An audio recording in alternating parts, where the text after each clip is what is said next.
దేవుని మాట యందు ఎవరైతే ముందు విశ్వాసం ఉంచుతారో అప్పుడు దేవుడు ఏం చెయ్యాలో చెబుతాడు ఆయన. ఆమేన్.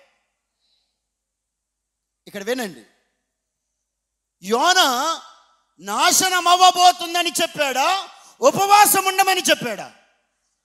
గట్టిగా చెప్పాలి. యోనా ఉపవాసం ఉండమని చెప్పాడా వారికి? లేదు. 2, రాజు ఉపవాసం ఉండమని చెప్పాడా? లేదే. అసలు ఎవరు చెప్పకముందే ఆ పట్టణస్థులు వారు ఉపవాసం ఉండడానికి కారణం ఏంటో తెలుసా?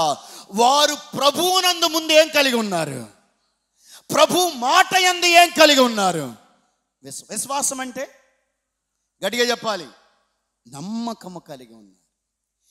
దేవుని మాట యందు ఎవరు నమ్మకము కలిగి ఉండగలుగుతారో వారికి దేవుడు బోధ చేస్తాడు. దేవుడు మాట యందు ఎవరు నమ్మిక కలిగి ఉండగలుగుతారో వారికి మార్గాన్ని చూపిస్తాడు. దేవుడు మాట యందు ఎవరు నమ్మిక కలిగి ఉంటారో తెలియని విషయాలు దేవుడు తెలియపరుస్తాడు. దేవుడు మాట యందు ఎవరు విశ్వాసము కలిగి నమ్మకము కలిగి ఉంటారో వారి మార్గమును దేవుడు సరళమును చేయగలుగుతాడు ఆయన.